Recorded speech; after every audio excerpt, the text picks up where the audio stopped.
Alright, let's continue with our Revelation study here. Just kind of winging it. Here's Revelation chapter 12. Now, this is definitely a repeat because of what we're about to read. I'll read these first three short paragraphs and then break it down a bit.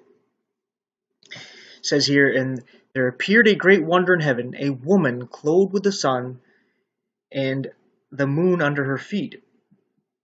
And upon her head a crown of 12 stars. And she, being with child, cried, travailing in birth, and pain to be delivered. And there appeared another wonder in heaven, and behold, a great red dragon, having 7 heads and 10 horns, and 7 crowns upon his heads. And his tail drew the third part of the stars of heaven, and did cast them to the earth. And the dragon stood before the woman, which was ready to be delivered, for to devour her child as soon as it was born. And she brought forth a man-child, who was to rule all nations with a rod of iron, and her child was caught up unto God and to his throne. And the woman fled into the wilderness, where she hath a place prepared of God, that she should feed her there 1,260 days." Alright. This obviously is not something that happens right at the end, because we have here Israel. And we can tell it's Israel because she's clothed with the sun, with the moon under her feet, and she's crowned with the 12 stars. This is like Joseph's dream, right, where his brothers are the stars that bow to him, right, clothed with the sun and the moon under her feet. And she's the one that gives birth to Jesus, who's the one that's going to rule over everybody, right? And as soon as he was born, the dragon tried to devour her child as soon as he's born. So you have Herod, part of the Roman Empire, seeking to kill off Jesus. So we have a connection there with the Roman Empire and Egypt, right? Interesting there. Something to think about. And when this happens, when the child is caught up, then the woman flees into the wilderness for 1,260 days.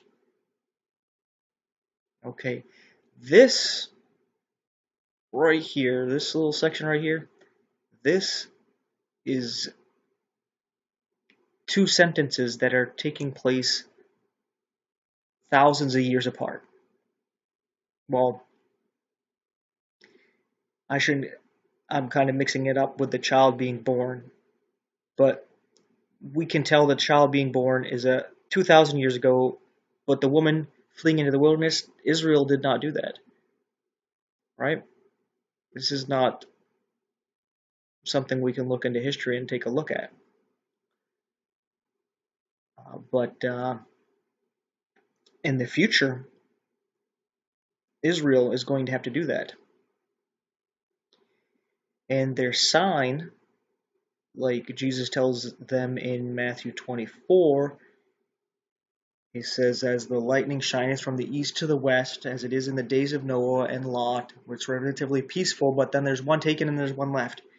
And this is going to be when the fig tree comes back, it brings forth leaves but not fruit. Then you know this tribulation is going to start. And that's what we see here. She brought forth a man-child to rule all nations. The child was caught up to God and to his throne. Again, we see, as John, one body taken up. Again, we see Jesus, one body taken up. That's the church. This is telling us about the rapture again. This is telling us basically all the way back where Israel brings forth the child. It's telling us Daniel 70 weeks, right? And then the church is born, but it's not telling us about the church.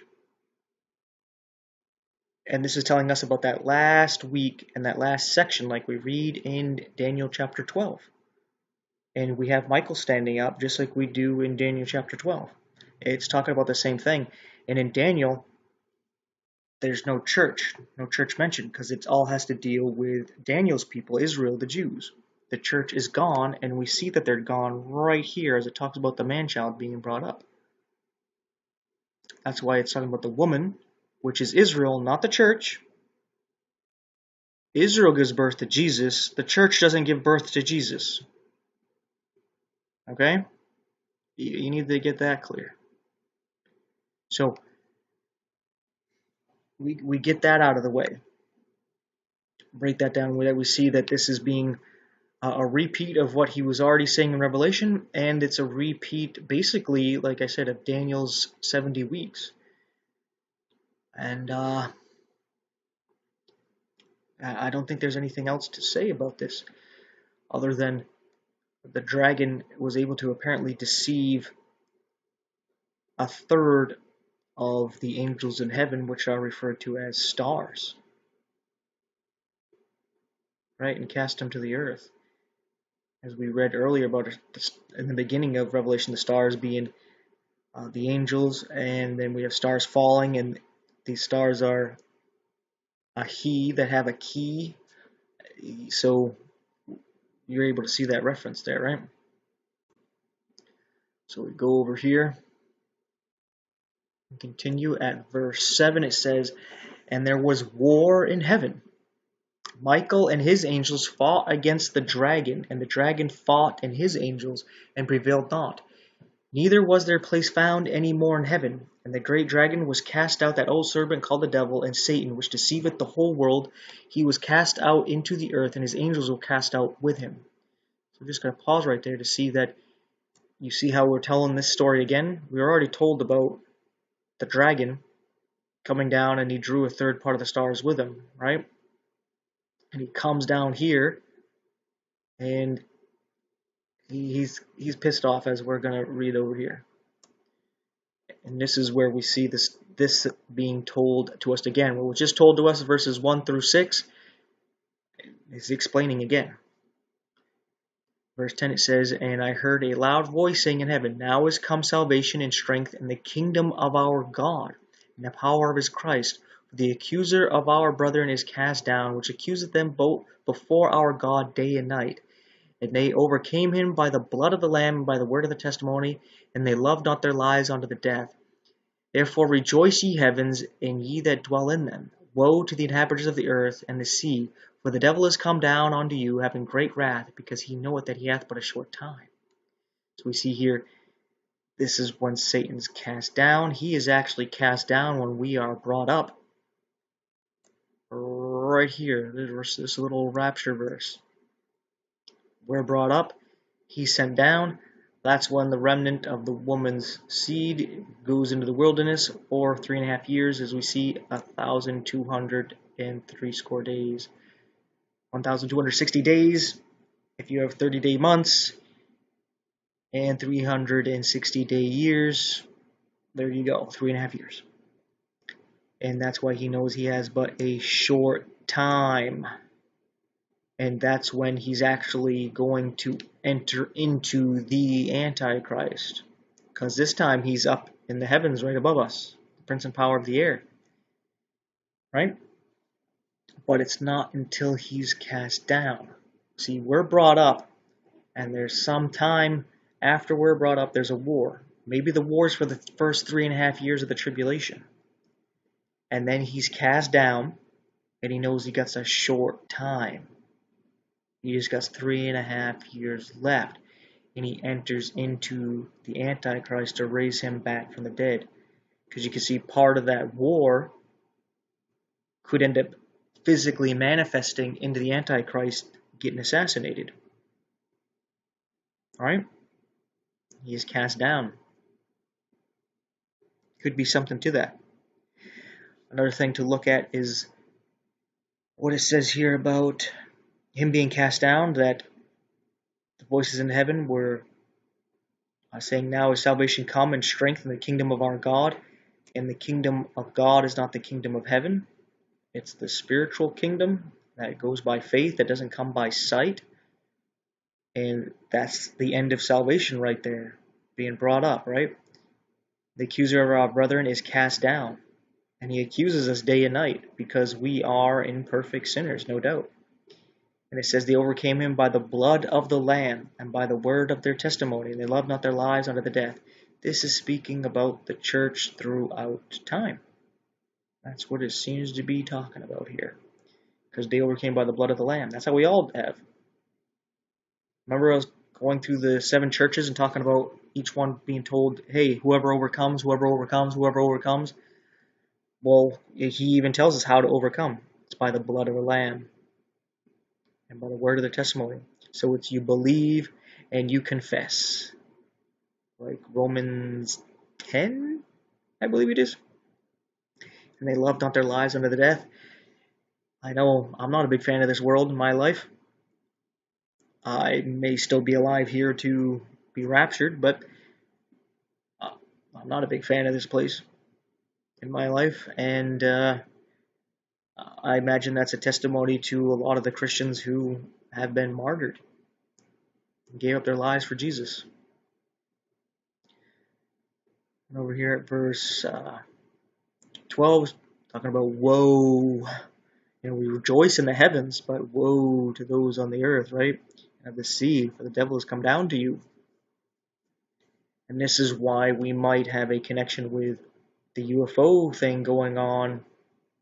Because again, this could actually be at the beginning of the tribulation that this happens. And this is when the Antichrist comes and first starts out. Right? Not all too sure about that. And I'll explain to you why. As we see that when he first comes, he's obviously going to pretend to be the Messiah. But it says here, and when the dragon saw that he was cast onto the earth, he persecuted the woman which brought forth the man-child. So right here it seems to be when we're raptured, he's still got access to the heavens. So he might be going up and down because there's war going on. He's going to be coming down more to the earth because he's getting pushed out. And you're going to see more of this UFO alien stuff. And he's going to claim to be the Messiah. The first seal is being opened while this war is going on that's being talked about right here in Revelation chapter 12. And it's not until 3.5 years after the seals and trumpets, that he's finally kicked down to the earth, and now he has the last 3.5 years to really do something. So he turns on the woman. This is probably where he ends up, like I said, possessing the Antichrist, the man of sin. It goes on to say, and to the woman were given 2 wings of an eagle, that she might fly into the wilderness, into her place, where she is nourished for a time, and times, and a half a time. This is the exact kind of phrasing we get from Daniel chapter 12, and is the same amount of time here, 3.5 years. A time is a year, times is just 2, and half a time is obviously half, 3.5 years. From the face of the serpent, and the serpent cast out of his mouth waters as a flood after the woman, that he might cause her to be carried away by the flood. And the earth helped the woman, and the earth opened her mouth and swallowed up the flood, and the dragon cast out of his mouth. And the dragon was wroth with the woman, and went to make war with the remnant of her seed, which keep the commandments of God and have the testimony of Jesus Christ. So here we see a difference between the people praising God here. It wasn't about them keeping the commandments of God, but they overcame by the blood of the Lamb. These ones, they keep the commandments of God, something that we as a church are not that good at. And a matter of fact, a lot of us are openly saying, yeah, we're not part of the Old Testament covenant at Sinai. We're not bound to the 7th-day Sabbath, as an example. Right? But these Jews would be keeping that. But they also have the testimony of Jesus Christ, so they're not offering up animal sacrifices. So we got this kind of mix going on of faith and works. So let's continue with 13, because I think 13 might be a somewhat retelling of this, maybe detail about the beast that comes out of the bottomless pit. Let's see what we can put together here. Let's go out here. Okay, it says, "And I stood upon the sand of the sea, and I saw a beast rise up out of the sea, having 7 heads and 10 horns, and upon his horns 10 crowns, and upon his heads the name of blasphemy." It's like, what is the name of blasphemy? That got me thinking. I could think of a few different things, like Holy Father. When you're a man, that's a name of blasphemy. Vicar of Christ, Christ on earth, right? Those things pop up in the mind. Well, anyway, it goes on to say, "And the beast which I saw was like unto a leopard, and his feet were as the feet of a bear, and his mouth was as the mouth of a lion. And the dragon gave him his power and his seat and great authority." So I see this as a mixture of the kingdoms mentioned in Daniel. So it's like a revived Holy Roman Empire, and I should say unholy Roman Empire. But like a lot of people, they're saying that the beast is also a representation of the leader, who is probably a mixture of these races as well. And it says here, "And I saw one of his heads as it were wounded to death, and his deadly wound was healed. And all the world wondered after the beast. They worshipped the dragon, which gave power unto the beast." So we see here, this looks like this is talking about the midpoint of the tribulation. So this beast is coming up out of the sea, not necessarily up out of the bottomless pit, and it's the dragon that they worship. And the dragon's the one that's given life back into this leader, right? It says, "And they worship the beast, being both the government and its leader, saying, Who is like unto the beast? Who is able to make war with him?" And that's exactly what you'd be saying to someone who rose from the dead. You'd be like, well, if you kill him, he just comes back. Right? You just kind of awestruck. Like, what can we do? Somebody shot him in the head and he's back. "And there was given unto him a mouth speaking great things and blasphemies, and power is given him to continue 42 months. Alright, so he's given great power to speak great things and blasphemies. So this I would connect to here, Revelation 11, where he's probably at this point, it's the midpoint where he's in the temple claiming to be God, and now he's able to trample the temple and Jerusalem underfoot of the Gentile for 42 months, so he gets the 3.5 years. We see that same thing mentioned here, the 42 months, and he's speaking the blasphemy. So that's probably where he goes in the temple claiming to be God. As it goes on to say, "And he opened his mouth in blasphemy against God, to blaspheme his name in his tabernacle, and them that dwell in heaven." So we can see that seems to be what's being played out here. And it says, "And it was given unto him to make war with the saints and to overcome them. And power was given him over all kindreds and tongues and nations, and all that dwell upon the earth shall worship him, whose names are not written in the book of life of the Lamb slain from the foundation of the world. If any man have an ear, let him hear. He that leadeth into captivity shall go into captivity. He that killeth with the sword must be killed with the sword. Here is the patience and the faith of the saints." So just like we just read, when Satan's cast down, he's going to make more war with the woman and the remnant of her seed. And he gets power over the world, so he's definitely enforcing this mark of the beast. You can't buy or sell, so they're going out into the wilderness, going by faith, trusting God. And it says those who are not written in the book of the life are the ones that end up worshiping him, end up taking the mark. And it's kind of interesting here. It says, "He that leadeth into captivity shall go into captivity. He that killeth with the sword must be killed with the sword. Here's the patience and the faith of the saints." It's kind of telling, I think, of two different sides. I think there's a lot of ways to take this. and they're probably all correct, such as did people tricking people, trying to be their friend, but they're turning them in because maybe at this time, if you turn in the people who won't take the mark, because they're probably blaming them for all the stuff that's going on in the world, all the trouble going on in the world, just like today, where if you don't, well, they're kind of dying, but it was like if you didn't take the jibber jabber when the C-19 was going around, then you're the problem. You're why everything is the way it is, right? So if you don't take the mark, well, they're going to be doing the same thing. And they're going to be turning you in. But then I think this might be talking to both sides, right? Because those who are going to be killing with a sword or with the word, they will be as well. But I think it's also kind of telling about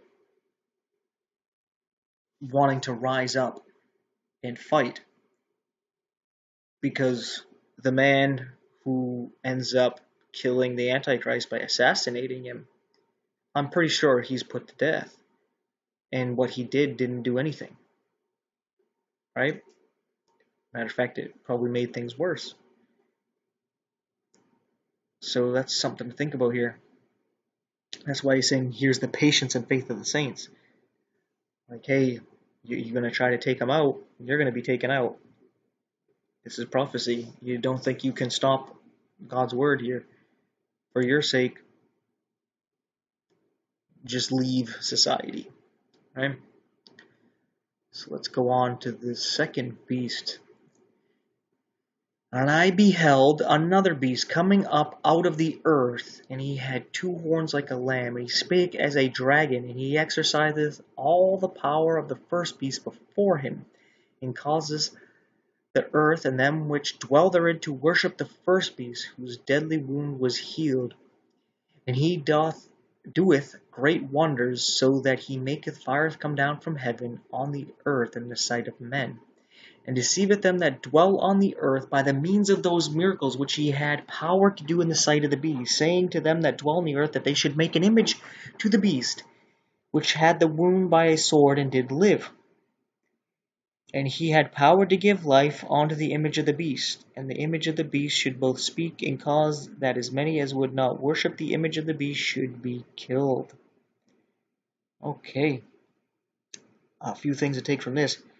Another beast coming up out of the earth.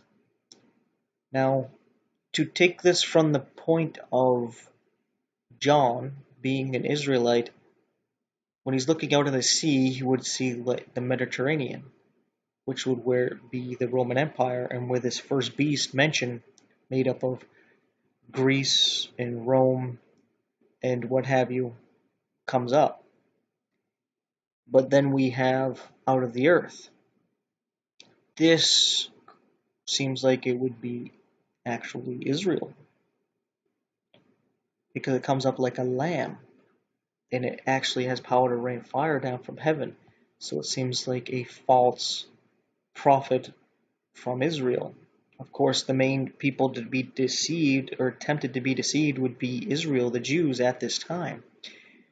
So that seems like what's going on here. Now it has two horns. Now, I am not sure what that is. It could be a national leader and a religious leader, or it could be one leader with both religious and political leadership.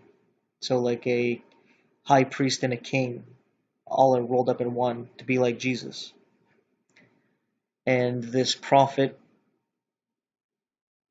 going to deceive the world, telling everybody to worship the first beast, trying to get the Jews to worship a man who's probably sitting as the Pope at this point, as the emperor of the world. And it's just like history repeating itself, where the Romans wanted the Jews and the Christians to worship the emperor as God. And those who didn't, right, they should be killed. And they're making an image. This is like Nebuchadnezzar making an image, and it was of himself, all of gold, and all should bow to it. And those who wouldn't would be killed. But it says here he causes all, both small and great.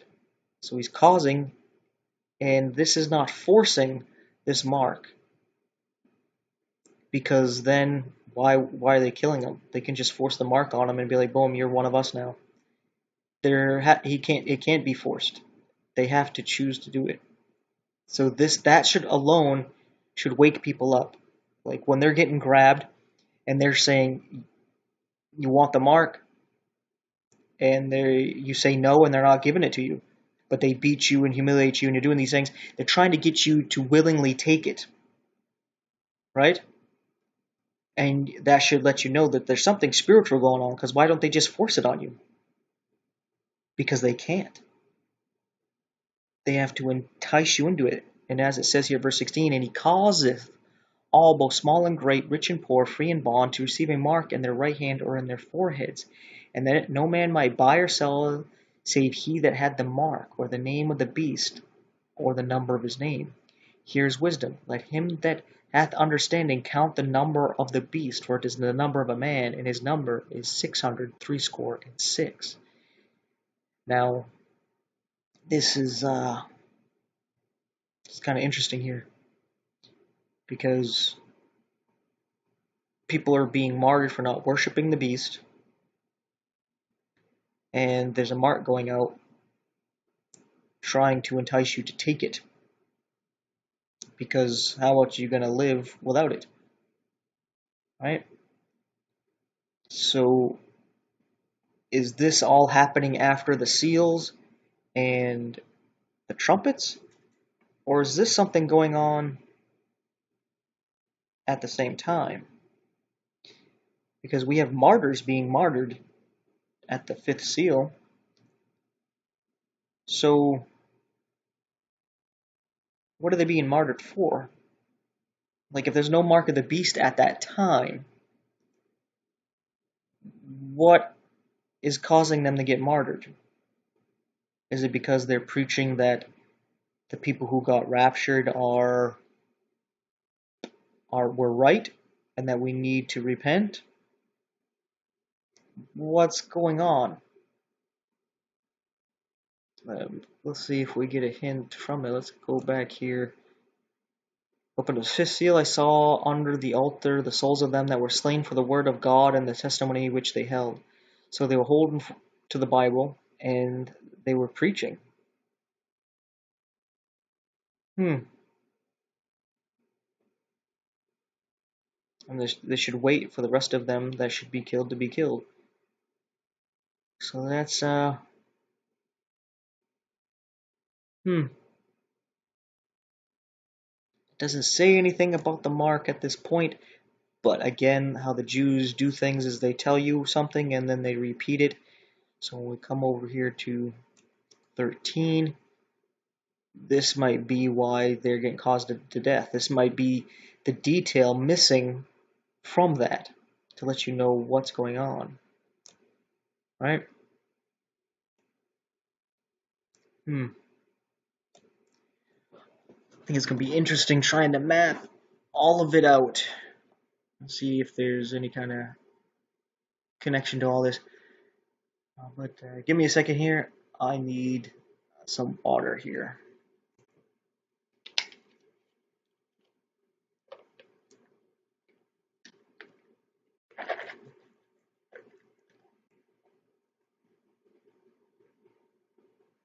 Okay.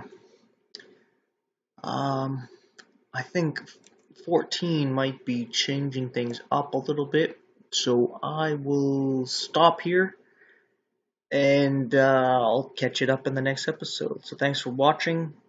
Take care, and keep an eye out for the next one.